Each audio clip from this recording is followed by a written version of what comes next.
What's your biggest advice to others on partner and co-founder selection, having the great relationship you do with Michelle? This is an incredibly important topic. And, we're at a point now where other founders come and ask us for advice all the time. And one of the most common pieces of advice that we get asked is, how did you and Michelle split up your responsibility? And usually it comes from, I've picked a co-founder, we're having a hard time figuring out who does what. I don't say this at the time, but what I think is, wow, they're doomed. Because if it's not totally clear, then it can become really, really bad. So let me take you back to my previous startup, which is called Unspam. Started also with two other people. And those two other people, basically I picked as co-founders because we'd had lockers next to each other in primary school. We were three white guys. We were all basically the same height. We all basically looked the same. We'd all grown up within a few blocks of each other. We were great friends going in. And by the time we came out the other side, I just still don't talk to one of the three of them, or one of the other two, I guess. The other one, I went years not speaking to. We fought like dogs. And what was interesting was, when two of us stepped away from operating roles in the company went on just fine without the two of us, because fundamentally the problem was the three of us were the same person. We were all somewhat kind of wonky, geeky nerds. You didn't need all three of us. And the reason, what we might have made up different reasons to fight every day, but the fundamental reason we were fighting is that, we had cast the die and I was CEO and somebody else was CTO and somebody else was effectively like COO. You could have just rotated everyone and it would have been the same, which was another way of saying that fundamentally what we were fighting over was who was in charge. That is completely different. So when I started at Cloudflare, I said, I've done this now long enough to know what my strengths and weaknesses are. And instead of picking someone who I'm friends with, let me pick somebody who is actually kind of the opposite to me. And Michelle and I weren't friends. We were in the same business school cohort together. There were 90 people in the cohort. If she'd had a birthday party and she'd invited 40 people, I would not have made the list out of the 90. If she'd invited 60, I think I would have.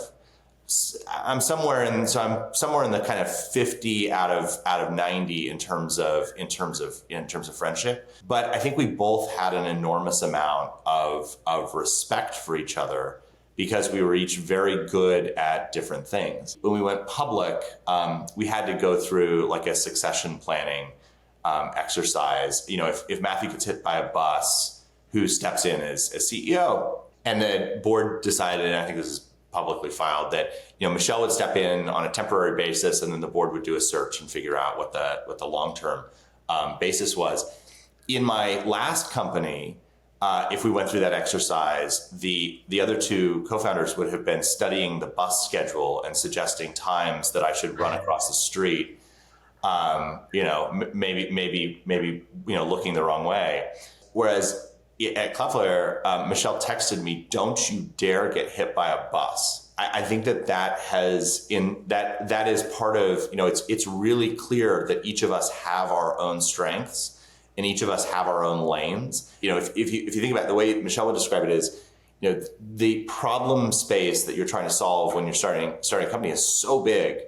And you want people to help with that. And ideally, you want to cover as much of that problem space as possible. So it's like a Venn diagram where you want circles that have a tiny bit of overlap so that there's some ability for the people involved to relate to one another. But ideally, each of those circles has a ton of space covering the problem area to do that. So, early on, I was the first salesperson. I was sort of the marketer. I was the sort of head of product. I did early customer support. Lee was the technical genius who was, writing code and just heads down, and that's what he wanted to do. And then Michelle was the person who made sure the rent got paid and took whatever the first sale was and figured out how to turn it into a process that was, the second, third, fourth, sixth sale, or, I could hire one person, she would figure out how to hire 100. And those are very different skill sets. And I think because we each had our own lane, I think that was a big tribute to the early success that we had and the stability that we've had. Matthew, do you think co-founders should be friends? You have two types of people. Some that say every weekend, yes, every minute, you're like so into the friendship. And then others like, no, I didn't particularly want to see my co-founder on the weekend. Not badly, but like, it's just, we work together. Yeah. But I don't want to spend every weekend. I think the worst, people make this work. So there's an exception to every rule, but the worst is being married to your co-founder. Like that's really tough. And early on, people thought Michelle and I were dating. I was like, I think she's like my sister. Like, there's no way. Like that was never a thing. Today, I mean, we're incredibly close friends. Like if I'm turning 50 soon, she's gonna be first one on the invite list. But it's because we've had a lot that we've done together. But when we started out, like we didn't hang out. We had totally different social circles. We did totally different things, and we were very, very different. So I think you inevitably, if you do it right, become friends. But I think what you want to start out as is colleagues. Final one, and then I do want to discuss the Twitter disagreement. You said about having hard conversations there with her and discussing pretty challenging topics. Mm-hmm. How do you do that well? I'm never sure whether it's like, minimize the time between, action and discussion, good conversation as one had now. How do you do hard conversations well? I mean, I think you have to start out that, you each have the thing that you're an expert in, and you're the decision maker for that thing. So today at Cloudflare, as we think about things, when we have a question of what product to build, ultimately I'm the one who makes the decision on that. But Michelle has a ton of input and is helpful. But at the end of the day, it's my decision. On the other hand, when we think about marketing or sales or go-to-market or support or HR, I mean, that side of the business, those are all things where ultimately Michelle is the decision maker on those decisions. And she'll often come to me for advice. And again, sometimes we disagree, but she's the one that gets to make the call on those decisions. And it's because she's better at those parts of the business than I am. And I think that recognizing that allows you to, disagree, but then commit in a really good way. And then we don't revisit those things. We've had one fight in 14, 15 years. And it was, she hosted a meeting that she invited me to. And I thought the meeting was stupid. And so I was sitting in the, back playing on my phone and rolling my eyes and all kinds of things. And at the end, she pulled me aside and she said, "You don't have to come to my meetings, but if you ever behave like that in the meeting they have again, you're not invited."